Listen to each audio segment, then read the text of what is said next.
থামো, এটা একটা ফাঁদ হতে পারে, সবাই সাবধান।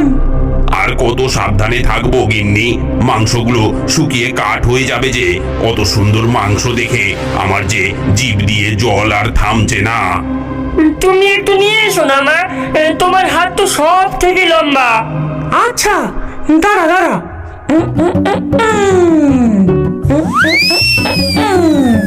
এই তো প্রায় পৌঁছে গেছি।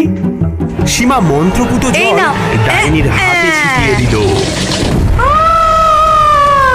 আগুন আগুন, আমার হাত পুড়ে যাচ্ছে যে। ওরে বাবা, ওরে বাবা গো, মরে গেলাম, চলে গেলাম। রমেশ ও রাজু লাঠি দিয়ে লাউয়ে আঘাত করতে থাকে, সাথে সাথে সেই মন্ত্রপুত জল সেই লাউয়ের উপরে ছিটাতে থাকে। যে লাউ তোমার আশ্রয়, আজ তাই হবে সমাধি। ওরে ওরে, সবাই ঝটপট বাইরে বেরোবে, এই আশ্রয় আর আমাদের নয়, এখানে থাকলে যে মরে যাব। বাবারে, আমি আমি বেরোচ্ছি বেরোচ্ছি আমি। ওরে বাবারে, আমার খেলনা, এই খেলনাগুলো কি হবে?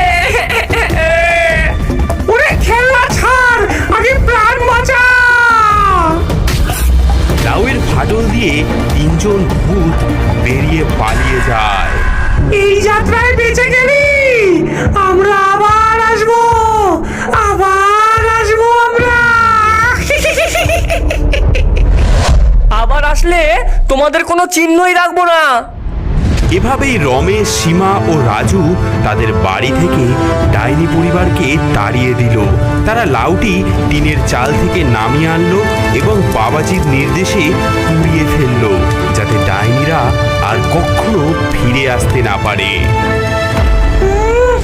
এই অপমান আমি মনে রাখবো, যেদিন তোদের সতর্কতা কমবে সেদিনই। আমার পেট খালি।